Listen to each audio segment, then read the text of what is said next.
Good evening, guys. How are you? So, at this stage in my life, all I'm looking for is peace. Not money, not relationships, not friendships, peace. So, anything different from that, I don't want anything to do with. So, tonight, I have on the turtleneck. In case you haven't noticed, it's turtleneck season for me officially. I will not be in the ER. I will not have an asthma attack. Not this time around. Ah, and this heaven sent piece of jewelry and some slacks. So the message I have for you tonight is there are no shortcuts. Let me explain. So I am where I am today in life because I put in the work. At a very young age, it was clear to me that anything that I wanted, I had to go get myself. The life I wanted, the goals I had, the dreams I had to work for them. Nobody was going to do it for me. And also, let me just put it out there. There is no fairy tale for black girls. Here I go. I put it out. So when I got here, I was 19 years old.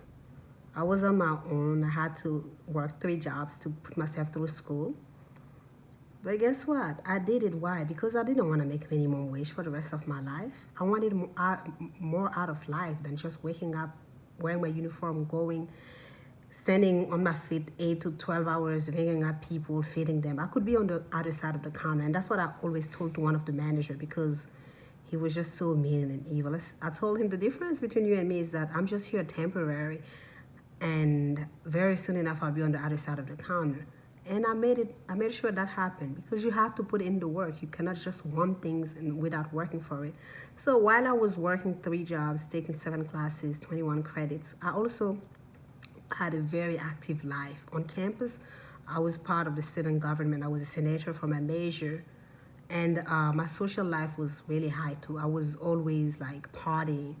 Again, because of my childhood trauma, I had a very strict upbringing, so I couldn't go out and all that. So when I got here the first 2 years, I kind of went back wild. I would start partying from Wednesday through Sunday, and for instance, Friday and Saturday night we'll party. When we got off, we went to IOP for breakfast or whatever was open at the time. And I would go straight to work. I had to work at 8 a.m., but I would be there because if I went back home, I wouldn't wake up. No excuses, just keep pushing. Some days I didn't know how I was going to get through, how I was going to make it. One time I remember I needed $50. That's how much I needed on my Metro card to get around from to the jobs, from to school. And I didn't know how I was going to get that. There is a professor on campus. One of my jobs was for me to work on campus in the accounting department. He hired me on the spot. And he's like, I have a project for you. It's 2 hours. I'm going to pay you $25 an hour. I was like, wow, how did he guess? But that was God.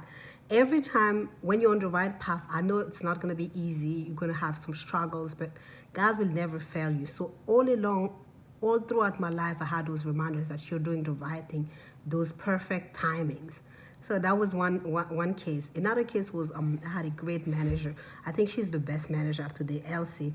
She always was very uplifting. I was working in the restaurant business at another one of my jobs, and she would let me have the food and take the food home, take the food to class because she was just wanting me to succeed. So even if it looks like 99 people are against you, there will be one person. He leaves the 99 and goes after the one. That's what the word tells us.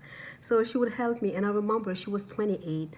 I was in my early 20s. She's single mother of 3. So I always ask her, how do you not stress? She said, I cannot stress out. These kids, I have to take care of them by myself. So I always looked up to her in that avenue, in that area. Another time I just got off the train. I'm like, oh my God, I had enough money to get out, but I don't know how I'm gonna come back. And there was a smart trip sitting right there with the amount that I needed. So God sent moments, great timings, perfect timing. So I cannot stress this enough. Do the right thing. And I remember, like, right after graduation, when I graduated on May 7, 2011, and I was supposed to go back for my, the first semester of my bachelor's. I went back, but I didn't know how I was going to pay for that. My tuition at the time was $7,500.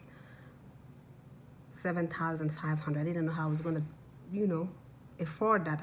And I confided in the girlfriend of mine. I thought she was my friend. But what did she do? She turned around and found me a sugar daddy. I had more indecent proposals that I cared to share, but this is not my character. I have integrity, so I had to let her go. I cut her off, and I refused that proposal. So I went through the semester, and after that I couldn't go back because I didn't pay my $7,500 balance. So it took me 6 years to go back to school. And can you believe, during those 6 years, nobody called collections on me. My account was still on campus. Usually after the semester is over, they look at past due balances and they send you straight to collections. But because God has his hand upon my life, that's why my account was there intact until I got back. So pain is part of the process, but pain is not the end result. If I'm here in a foreign country, a single mother of two, with no support system, and I can make it, so can you. It boils down to one thing: how bad do you want it? How bad do you want it? And remember why you do things the way you do them. It's not a race. It's a journey. Don't look at somebody else and be like, oh, I want to go to school because this person is going to school. I want to work here because this person does. What is your calling? What is it that you're most passionate about? What sets your soul on fire? Go for that thing. And once you determine that and you go for that, you cannot go the wrong way. Go after all that you want. What it takes, it takes strong will, discipline, and the drive to succeed. I cannot afford to lose. Success I never dreamed of. I work at it every day. So when succeeding is the only option you have, no matter what it is, you will succeed. No matter what goal you set up for yourself, you will see it to pass because you will put in the work. And I notice also, when you don't take shortcuts, you appreciate everything. I appreciate the smallest things in life because I had to work for everything that I have. Nothing was ever ended or given to me. Yes, growing up at my dad's, I had a very privileged upbringing, but not anymore. Here, now, I'm just like the rest of us. I have to work for everything I have. So I appreciate that. And I teach that to my kids too, because you don't want the people that walk around entitled, they don't have any appreciation, they don't have any satisfaction with life. Also, again, you're not a follower, you're a leader. Again, going back to my background, my mom was Muslim, my dad is Muslim, but I knew better, I'm a Christian. Go where whatever sets your soul on fire, whatever sets you free, whatever brings you purpose, go for it. It's going to be hard times, but don't doubt why you did it. If you need reassurance, just ask God, show me that I'm on the right path, lead me, and he will lead you. I have so many stories about that period of my life where people helped me, where my last bus was at 11 p.m. If I missed it, one time I missed my bus, I had to walk maybe 10 miles. I just started walking. Guess what? Somebody gave me a ride. You have to do whatever it takes. And when you do the work, God will take care of you. Was it two days ago, God reminded me that everything that I've been through in this life, nothing is a surprise to him. It's a surprise to you and me. But it's going to be okay. For somebody who has been through a lot, I'm finally acknowledging that I went through hell and back. You are going to be fine.